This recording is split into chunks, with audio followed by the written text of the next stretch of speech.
하나님의 말씀 읽도록 하겠습니다. 시편 127편 1절에서 5절 말씀을 보겠습니다. 시편 127편 1절에서 5절까지 말씀, 우리 공동체 성경 읽기로 함께 말씀을 듣도록 하겠습니다. 제 127편 솔로몬의 시, 곧 성전에 올라가는 노래.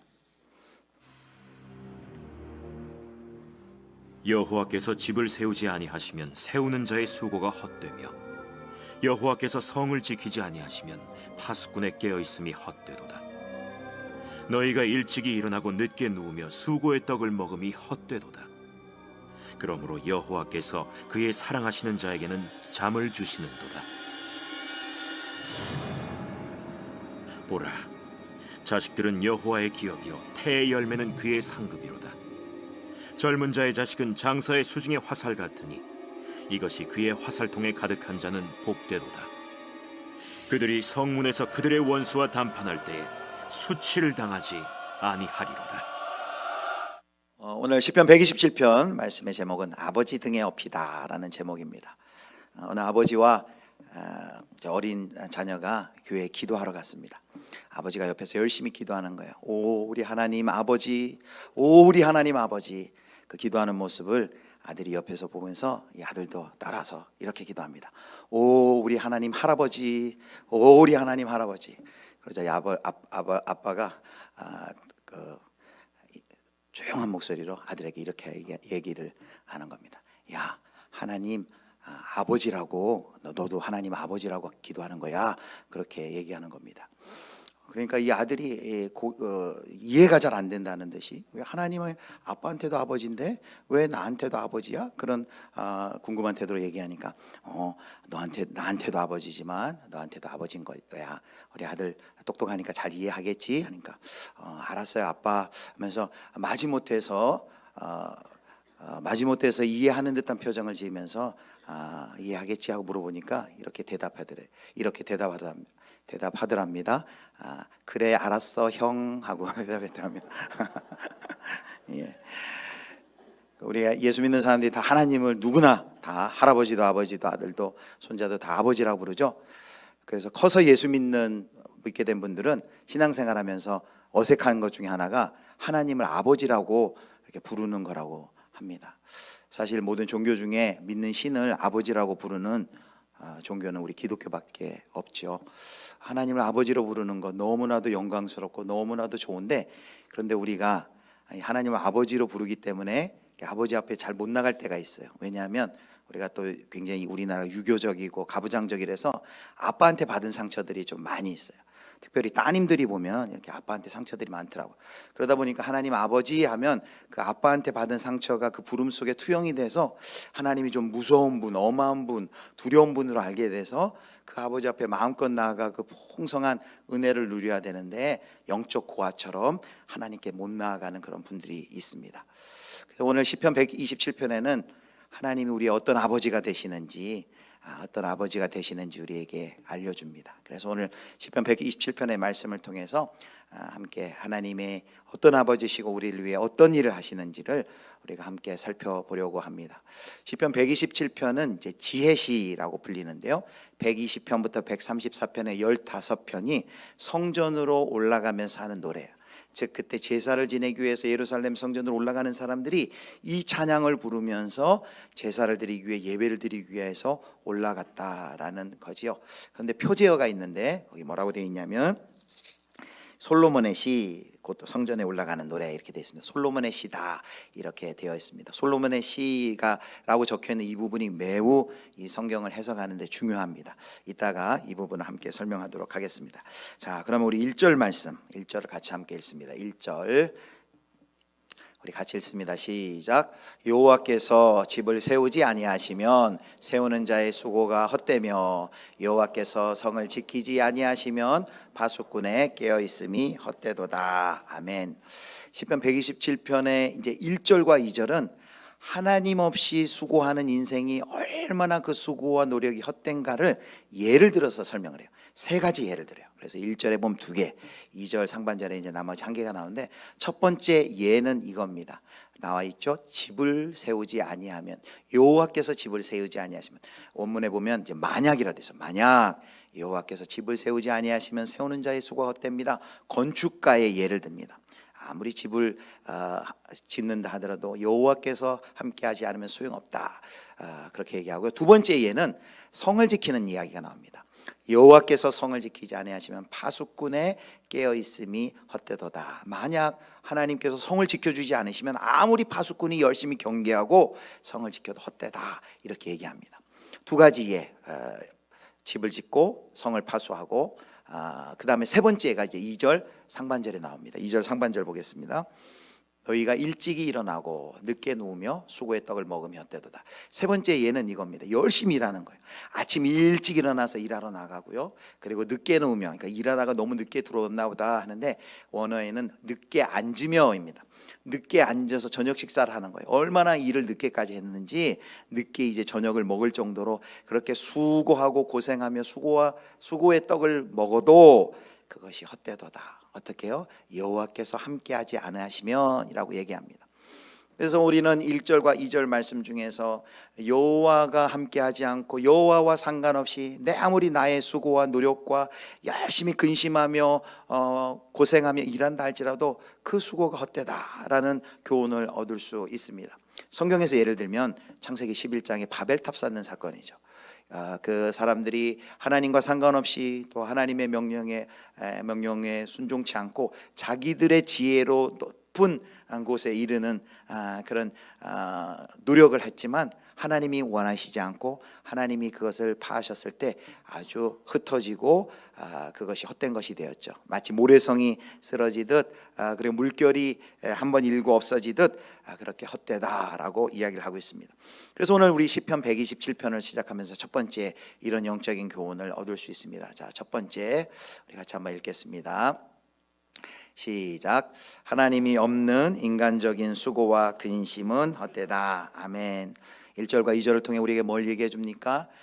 집을 짓고 성을 쌓는 것에 대응하는 우리의 모든 가정에서의, 또 직장생활, 또 사회에서의, 또 이웃과의 모든 관계 속에서 하나님 없이, 하나님과 상관없이, 하나님을 의지하지도 않고 하나님이 없는 듯 스스로의 그 노력을 가지고 하는 것은, 인간의 모든 이러한 성실함은 채워도 채워지지 않는 욕망을 위한 몸부림에 불과하다, 헛되다라고 말하는 것입니다. 여기 뭐 부지런함, 근면함, 이게 나쁘다는 게 아니라 하나님 없이, 하나님과 상관없이 하는 그 모든 수고와 노력은 헛되다라는 것이죠.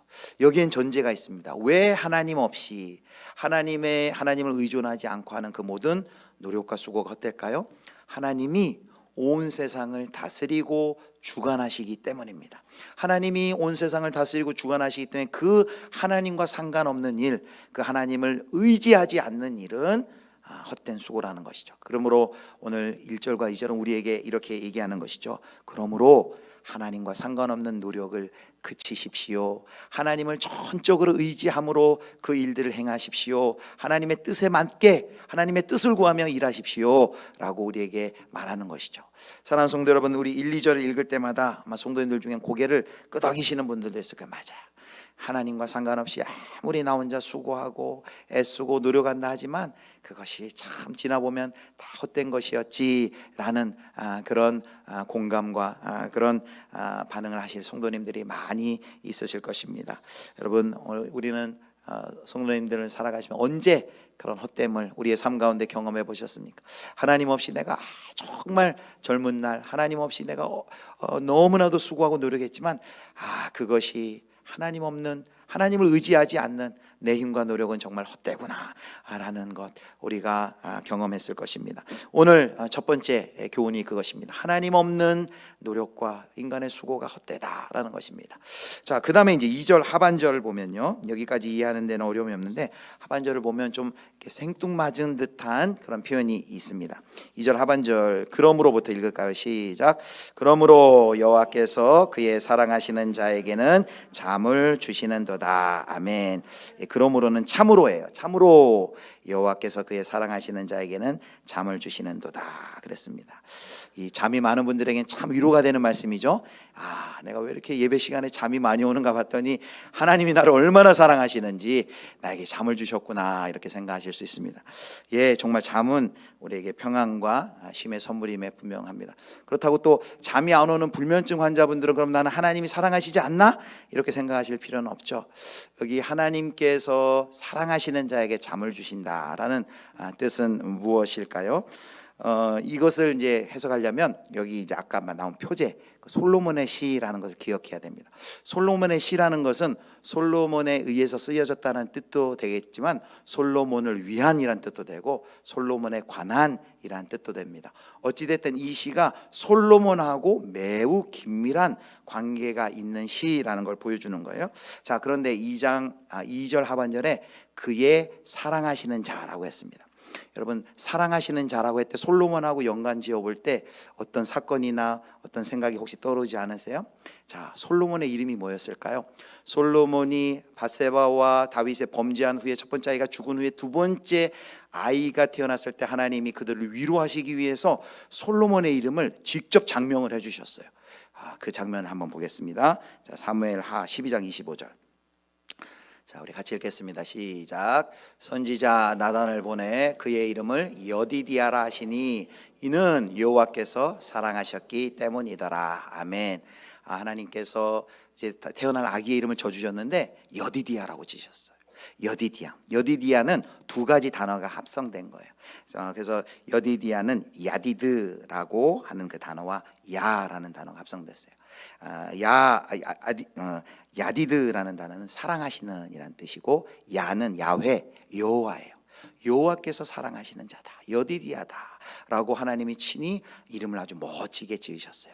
그러니까 여기 127편의 2절에 있는 그의 사랑하시는 자 1차적인 대상이 누구겠어요? 바로 솔로몬을 지칭을 하는 것입니다. 자, 그런데 이렇게 솔로몬, 여디디아, 그의 사랑하시는 자 솔로몬에게 잠을 주신대요. 여러분, 그럼 또 솔로몬하고 연관해서 솔로몬 이야기 중에서 솔로몬의 인생의 잠과 연결된 혹시 사건 생각나시는 거 있습니까? 예, 있죠. 솔로몬이 깊이 잠들었을 때 하나님이 그에게 찾아오셨어요. 그리고 이렇게 물으셨습니다. 자, 열왕기상 3장 5절 말씀. 자, 3장 5절은 우리 남성도님들이, 9절은 여성도님들이 읽겠습니다. 5절 시작. 기브온에서 밤에 여호와께서 이르시되 내가 내게 무엇을 줄꼬 너는 구하라. 9절. 누가 주의 이 많은 백성을 재판할 수 있사오리이까? 듣는 마음을 종에게 주사 주의 백성을 재판하여 선악을 분별하게 하옵소서. 아멘. 솔로몬이 잠들어 있을 때 솔로몬이 놀라운 복을 받아요. 무슨 복을 받아요? 내가 내게 원하는 게 뭐냐라고 물어보니까 솔로몬이 듣는 마음, 내가 백성들 재판해야 되는데 분별할 수 있는 듣는 마음, 선악을 분별한 듣는 마음을 주옵소서라고 구했고, 그 구한 복이 솔로몬의 삶에 이루어지는 걸 볼 수 있어요. 이 일이 언제 일어났다고요? 솔로몬이 잠들어 있는 사이에, 하나님의 사랑하시는 자가 잠들어 있는 사이에, 여디디아가 잠들어 있는 그 사이에 잠들었는데도 솔로몬은 복을 받고 있습니다. 자, 그래서 여기 이제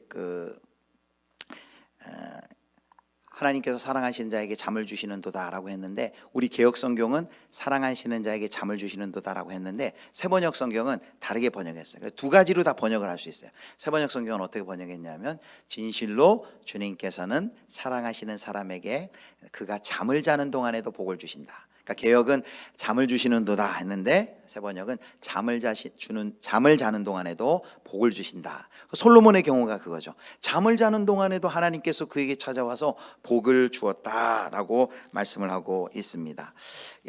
두 가지가 대조되는 거예요. 그러고 보니까 1절 2절은 앞에는 뭐예요? 하나님 없이 아무리 수고하고 노력해도 그것이 헛된 인생이 앞에 그려져 있는데, 뒤에 보니까 이 인생은 하나님의 사랑을 받는 자인데, 하나님의 사랑을 받고 잠을 자는데도 하나님이 그에게 찾아오셔서 복을 주는 이런 복된 인생이 1, 2절에 지금 이렇게 대조가 되고 있는 것입니다. 자, 그러면 이렇게 그의 사랑하는 자에게는 잠을 주시는 도다, 그의 사랑하는 자가 잠들어 있는 동안에도 그는 복을 하나님께서 그에게 주신다라고 했는데, 이 그의 사랑하는 자, 여호와의 사랑하는 자에 대해서 다시 한번 다른 성경에서 어떻게 묘사하고 있는지를 살펴볼 텐데요. 자, 잠을 자도 복을 받는다라는 것이 이제 어떤 의미인지를 이제 신명기 33장 12절 이제 모세 12지파의 예언을 보면 베냐민 지파를 향해 예언할 때 잠을 자는 그 사랑하는 자에 대한 그림 언어로 이렇게 그려줘요. 자, 12절 말씀 우리 같이 읽겠습니다. 시작. 베냐민에 대하여는 일렀으되 여호와의 사랑을 입은 자는 그 곁에 안전히 살리로다. 여호와께서 그를 날이 마치도록 보호하시고 그를 자기 어깨 사이에 있게 하시리로다. 아멘. 하나님의 사랑을 입은 자는 잠을 자는 동안에도 복을 받는데, 그렇게 하나님의 복을 받은 사람은 33장 12절에 보면 하나님의 보호 가운데 있는 사람이다라고 묘사를 하고 있습니다. 그런데 여기 독특한 표현이 있는데요. 여기 보면은 그 곁에 안전히 살리로다 하고 그를 보호하는 걸 이렇게 묘사하죠. 여호와께서 그를 날이 마치도록 보호하시고 그를 자기 어깨 사이에 있게 하시리로다 그랬어요. 그를 사랑하는 자를 어디에다 있게 한다고요? 어깨 사이. 어깨 사이가 어디예요? 어깨 사이가 여기하고 여기죠. 여기하고 여기인데 전문 용어로 견갑골이라고 합니다. 견갑골. 쉽게 얘기하면 등이에요. 등. 여기 등. 그러면 어깨 사이에 있게 한다는 건 사랑하는 자를 어떻게 한다는 걸까요? 사랑하는 자를 무등 태운다는 거예요. 사랑하는 자를 없는다는 거예요. 무등을 태운다는 거예요. 그를 보호하시는데 얼마나 친밀히 보호하시는지 그를 무등 태워서, 우리식으로 하면 앞으로 매면 안으시고 업으시고 그를 날이 마치도록 보호하신다. 그의 사랑하는 자를 그렇게 이야기하는 것입니다. 즉 하나님의 사랑을 입은 자는 한마디로 그림어로는 표현하면 어떤 사람이요? 아버지가 마치 그 아들 딸을 등에 업고 가는 거예요. 여러분 어린 시절 혹시 아버지나 어머니가 업어주셨던 기억 나는 분 있습니까? 너무 오래돼서 잘 기억이 안 날 거예요. 업어줬던 기억은 있지만 그럼 업어줬던 기억으로 한번 생각해 보세요. 우리가 우리 자녀들 손주들 업어줄 때 어때요? 같이 이렇게 길 가다가 놀이터 가다가 여행 가다가 이 어린 이제 손자 손녀 또 아들 딸들이 힘들어하면서 칭얼대면서 아빠 너무 힘들어 나 좀 업어주세요. 그러면은 그때 꽥 소리 지르면서 아이 뭐가 힘들다 그래 그냥 걸어가. 이럴 부모님이나 할머니 할아버지 있습니까? 아이고 힘들구나 하면서 어떻게 하죠? 이리 와 해가지고 안아가지고 등에다가 업고 또는 앞으로 매서 등에다 업고 가죠.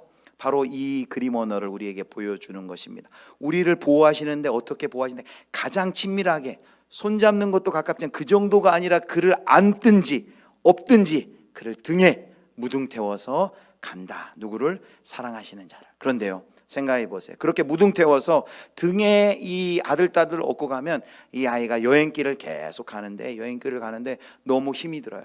힘이 들어서 노곤해요. 그러면 어떻게 하죠? 아빠의 그 넓은 품에서 잠들죠. 근데 잠이 들면 아들이 딸이 잠들면 그 여행길이 끝납니까? 중단됩니까? 아니죠. 아들이 잠들었어도 딸이 잠들었어도 아빠는 묵묵하게 그 여행길을 계속해서 갑니다. 그리고 마침내 어디까지? 집에까지. 어디까지? 여행의 목적지까지 아들과 딸을 보호하여서 끝까지 책임지고 아들이 잠들어 있을지라도 딸이 잠들어 있을지라도 그 끝까지 그를 데리고 인도한다라는 것을 그림의 언어를 바로 오늘 신명기 33장 12절에 우리에게 보여주고 있는 것입니다. 두 번째 한번 정리해 보도록 합니다. 사랑하는 성도 여러분, 우리가 다 하나님의 사랑을 입은 자예요. 솔로몬만 하나님의 사랑을 입은 자가 아니라 우리 모두가 다 하나님의 사랑을 입은 자예요. 그런데 하나님의 사랑을 입은 자들은 하나님이 보호하시는데 어떨 정도로 보호해 주신다고요? 그를 등에 업었다 그래요. 여러분 하나님이 등에 업고 가는데 누가 건드립니까? 하나님이 등에 업고 안고 가는데 불과 물의 위험이라도 하나님이 통과하시는 것이죠. 하나님이 사랑하는 자를 그렇게 이렇게 통과해요. 그런데 그 통과할 때 이 아들 딸들이 잠들어 있을 동안에도 그 목적지를 향해서 아버지는 가신다는 거예요. 무슨 말이냐면 하나님께서는 아들과 딸들이 잠들어 있고 여행하다 피곤하다 지쳐서 잠시 잠들고 쉬고 있는 동안에도 그를 꼭 안으시고 그 순간에도 일이 멈춰 있는 듯 보일지라도 그 일이 중단되는 것이 아니라 우리가 일을 하지 못하고 우리가 쉬고 있을지라도 하나님은 하나님의 일을 마지막 목적지까지 끝까지 일을 해 나가신다는 거예요. 여러분 이걸 믿으십니까? 여러분 이걸 우리가 언제 경험했어요? 바로 최근에 3년간 경험하지 않았어요. 코로나 생기면서 모든 것이 중단됐어요. 코로나 생기면서 모든 것이 분리가 되고 폐쇄가 되고 그리고 연기가 되고 이렇게 됐어요. 아무것도 이루어지지 않고 아무것도 할 수 없고 모든 것이 끝나버릴 줄 알고 모든 것이 쇠퇴하고 무너질 줄 알았어요. 그런데 그 가운데서도 우리가 모두 잠들어 있는 것 같은 그 상황 속에서도 우리가 확인한 것은 뭐예요? 하나님은 신실하셔서, 하나님은 능력이 하나님이세요. 이 상황 속에서도, 이 코로나 팬데믹 상황 속에서도 하나님은 하나님의 일을 지금도 행하시고 계시고, 그리고 하나님의 목적을 지금도 이루고 계신다는 것을 우리가 지난 3년간 명백하게 우리가 확인하고 있지 않습니까? 우리는 때로 하나님의 일을 우리에게 맡겨주셔서 사명을 감당한다고 열심히 하다가도 실수도 많고 연약함도 있고 자주 넘어져요, 쓰러져요, 실패해요. 그만두고 싶을 때도 많이 있어요. 그런데 오늘 우리 127편의 이 2절에 하나님께서 그의 사랑하시는 자에게 잠을 주시고 그의 사랑하시는 자에게 잠들어 있는 동안에도 복을 주시고 그를 무등에 태워서 하나님의 목적지 이르기까지 하나님께서는 묵묵하게 그 일을 감당하신다는 이 사실을 우리가 기억할 때 얼마나 우리가 든든한지 모르겠습니다. 우리가 비록 연약할지라도 우리가 그 하나님에게 꼭 붙어 있으면, 등에 업힌다는 것은 가장 가깝게 있다는 거예요. 등에 업혀 있다는 것은 가장 가까이 친밀하게 그를 절대적으로 의존하는 상태를 우리에게 보여주는 거예요. 그 하나님 의지하고 있는다면 내가 능력이 좀 없어도, 내가 좀 실수가 있어도, 내가 좀 잘못할지라도, 그러나 그 상관없이 주의 뜻은 하나님이 주도하셔서 그 하나님의 일, 하나님의 선교회, 하나님의 나라의 역사는 하나님께서 이루어 나가신다라는 이 사실 여러분 믿으시기를 축복합니다. 그래서 두 번째를 이렇게 정리할 수 있어요. 두 번째 2번 보겠습니다. 같이 읽겠습니다. 시작. 하나님의 사랑하시는 자는 아버지 등에 업힌 자이다. 아멘. 자유로우신 아버지 등에 업혀서 그 아버지와 꼭 붙어 있고 하나님을 의존하고 의지하고, 그럴 때 하나님이 앞서서 그의 일을 행해 주시는 그런 존재가 바로 우리 하나님의 사랑을 입은 저와 여러분 하나님의 자녀들, 아들들, 딸들이란 것이죠. 자, 이제 127편 이제 3절에서 5절까지가 남았는데요. 3절에서 5절을 읽으면 전혀 딴 얘기 같아요. 그래서 1, 2절 되게 1, 2절 설교 따로 하고 3절에서 5절 따로 설교합니다. 그래서 3절에서 5절 따로 설교는 3절에서 5절은 언제 설교 많이 하냐면 5월에 가정의 달이 많이 해요. 왜냐하면 보라 자식들은 여호와의 기업이요 태의 열매는 그의 상급이로다. 이런 것, 자녀에 관한 자녀관, 또 가족의 날, 가족의 달, 가정의 달, 이런 때 설교를 많이 해요. 그러니까 앞에 방금 우리가 1절과 2절을 읽었는데 3절과 잘 안 이어지는 것 같아요. 1, 2절 우리가 살펴본 것처럼 하나님 없는 인간의 노력과 수고는 헛되다. 그러나 하나님이 사랑하시는 자는 하나님이 그를 꼭 안으시고 그가 힘을 못 쓰고 쉬어야만 하는 잠들어 있는 순간에도 하나님께서는 하나님의 일을 행하시는 이런 복된 인생을 대조하고 있는데, 갑자기 보라 자식들은 여호와의 기업이요 태의 열매는 그의 상급이로다 라면서 갑자기 이렇게 가족 이야기가 나오니까 이게 앞뒤가 잘 안 맞는 듯 보입니다. 그래서 이제 어떤 학자들은 이거는 전혀 다른 시인데 나중에 후대에 편집이 돼서 이렇게 둘이 붙은 겁니다 라고 해석하는 분들도 있는데 그렇지 않죠. 그렇게 볼 일이 아닙니다. 그래서 이 뒤에 있는 3절에서부터 5절까지를 어떻게 우리가 해석하면 좋냐면, 이 시편 127편이 들어있는 문맥 어디에 들어있냐면 이게 120편부터 134편까지 성전을 향해 올라가는 그 노래 중에 8번째 노래예요.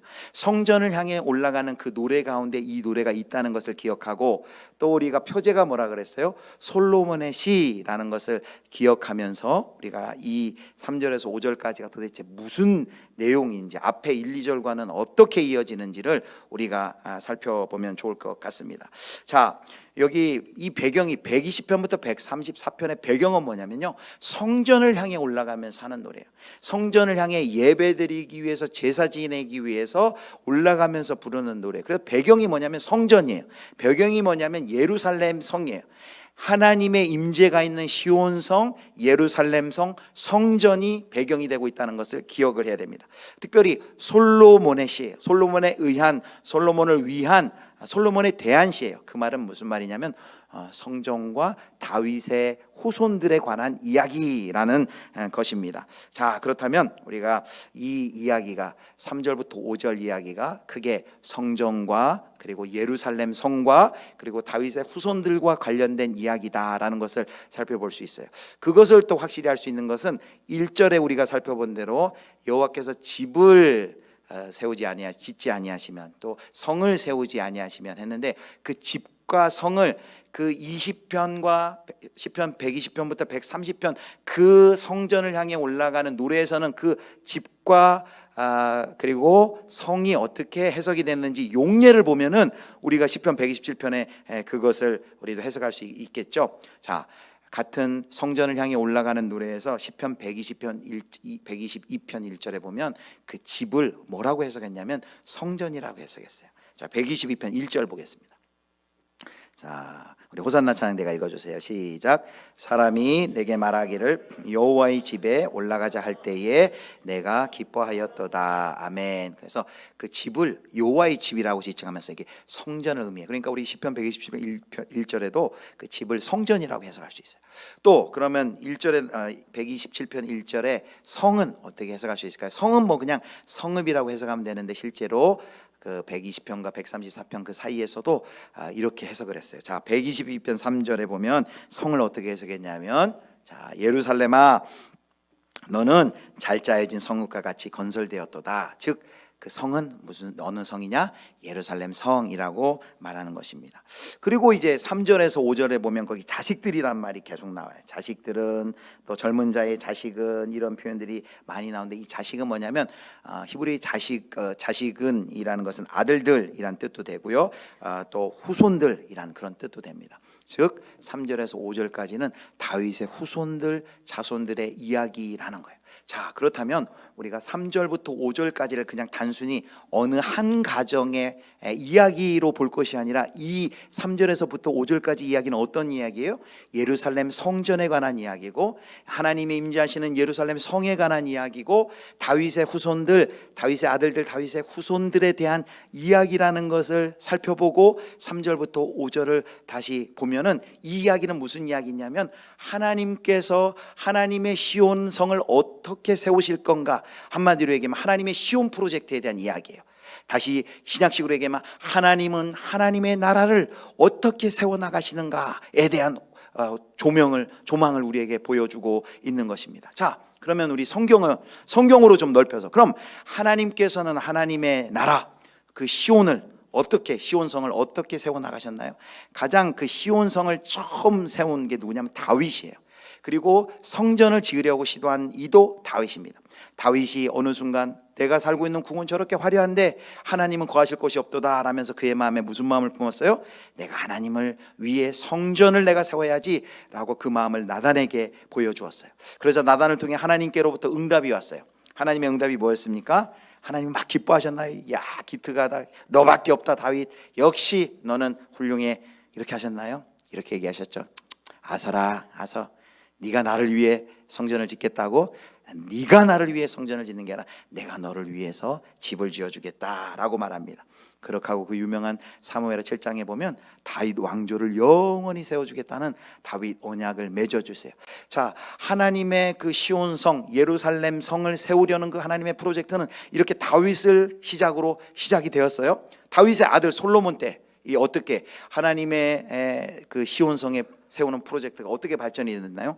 이 솔로몬은 대단한 사람이에요. 이 완전히 건축왕이에요. 얼마나 건축을 잘했는지 그 성전, 자기 왕궁을 수년을 통해서 짓고, 그뿐만이 아니라 이제 성전을 지었는데 7년에 걸쳐서 성전을 졌는데 성전을 너무나도 화려하게 졌어요. 언뜻 보면 드디어 하나님의 프로젝트가 드디어 다윗의 아들 솔로몬을 통해서 성전이 지어지고 예루살렘 성이 견고해지고 이렇게 되는구나 기대했을 거예요. 그러나 우리가 아시는 대로 솔로몬이 하나님을 떠나고 반역하고 말씀에 순종하지 않자 그 성전과 그 성벽, 그 성은 어떻게 되었어요? 외세의 침략으로 바벨론이 쳐들어와서 다 망가뜨리고 다 부시고, 느헤미야 우리가 무너진 성벽 본 게 그때 다 무너진 것들 아니에요. 다 무너지고 파괴되고 흩어졌어요. 여러분 언뜻 보면 야, 하나님의 계획, 하나님의 시온 프로젝트, 하나님의 나라를 세우는 이 계획은 이렇게 처참하게 무너지는구나. 여러분, 그러나 하나님의 성벽 프로젝트가 무너졌습니까?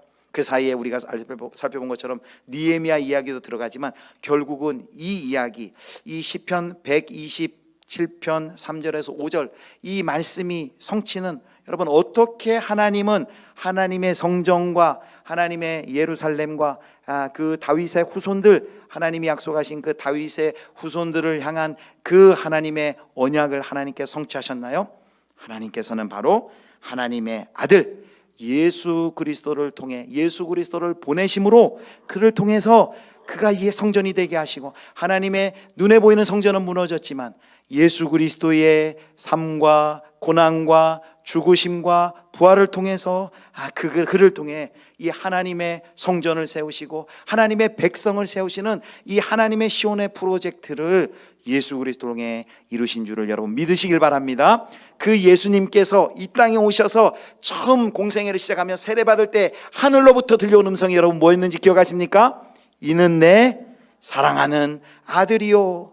여러분, 그래서 시편 127편에 여기 2절에 내 그의 사랑하는 자, 그게 1차적으로는 솔로몬이라 볼 수 있지만 구속사적으로는 여기 내 사랑하는 자는 누구라 볼 수 있을까요?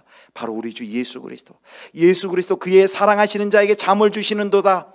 예수님에게서는 그 잠이 무엇입니까? 그 예수님에게 있어서는 그 잠은 마치 죽음과도 같아요. 그런데 마치 솔로몬이 잠들어 있는 동안에도 하나님께서 그에게 찾아와서 그에게 복을 주셨던 것처럼 하나님의 사랑하시는 자 예수 그리스도가 잠들어 있는 그 죽음의 자리, 그 시간에 하나님께서 무엇을 하셨나요?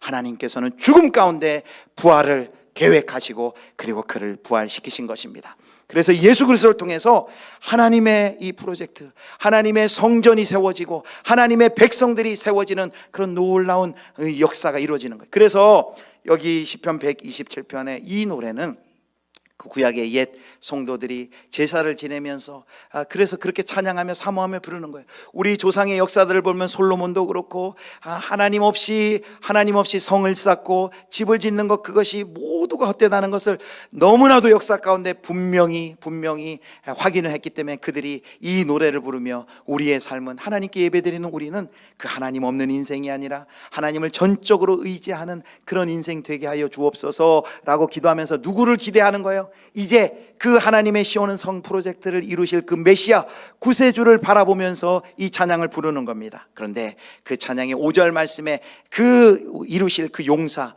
그 왕이 나와 있어요. 자, 5절 말씀 보겠습니다. 5절 말씀. 자, 5절을 우리 같이 읽겠습니다. 시작. 이것이 그의 화살통에 가득한 자 복되도다. 그들이 성문에서 그들의 원수와 담판할 때에 수치를 당하지 아니하리로다. 아멘. 여기 이것이 그의 화살통에 가득한 자라고 그랬는데요, 원어에는 여기 가득한 용사라고 되어 있어요. 용사. 여러분, 이 용사가 누구일까요? 이렇게 화살통에 화살이 가득한 용사. 그리고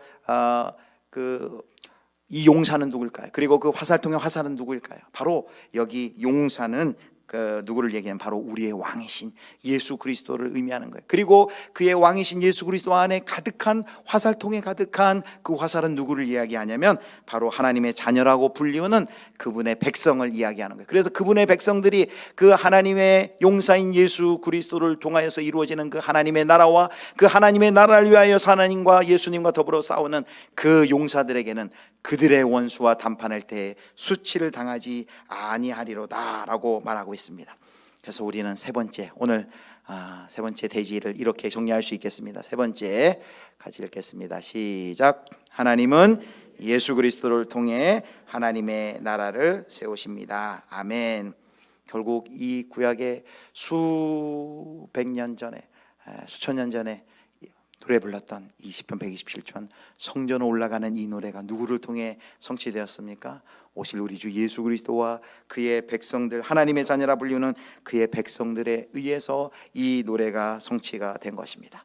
말씀을 맺도록 하겠습니다. 오늘 시편 127편 초조하게 열심히 힘내고 애쓰고 노력하지만 하나님 없이 애쓰고 수고하고 노력한 그 인생이 얼마나 허망하고 안개와 같고 모래성과 같이 그렇게 허망하게 사라지고 없어지는 것인지 오늘 성경이 보여줘요. 그러나 그런 인생만 있는 것이 아니라 하나님의 사랑을 입은 자들이 있어요. 하나님을 전적으로 의지하는 분들이 있어요. 하나님이 온 세상의 주관자이고 통치자인 분들을 분임심을 기억하고 고백하면서 그 하나님께 꼭 붙어있는 아버지 등에 업힌 자들이 있다는 것입니다. 그런데 하나님께서는 그 아버지 등에 업힌 그들을 통하여 하나님은 어떠한 일을 이루십니까? 하나님의 시온 프로젝트, 하나님의 나라가 이 땅에 임하실 때까지 우리는 때때로 우리 하나님의 백성들은 순종하다가도 넘어지고 실수하고 실패하고 낙담하고 그럴지 모를지라도 하나님께서는 그의 아들을 이사야 말씀에도 보면 안으시고 업으시고 물과 그 불의 위험한 것을 통과하셔서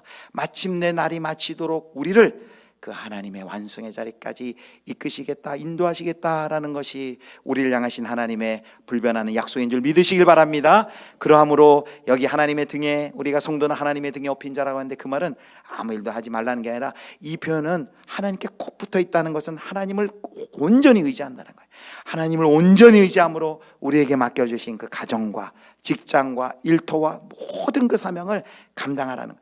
그 결과는 우리가 지난 예레미야 시간에도 살펴본 것처럼 그 결과는 하나님께 맡기고 내 때에 그 결과를 못 볼지라도 상관하지 말고 하나님이 맡겨주신 거에 우리는 충성하기만 하면 때때로 우리가 넘어지면 하나님이 그냥 내버려 두지 않으시고 우리를 안고 업고 우리를 끝까지 데려가시겠다는 약속인 것입니다.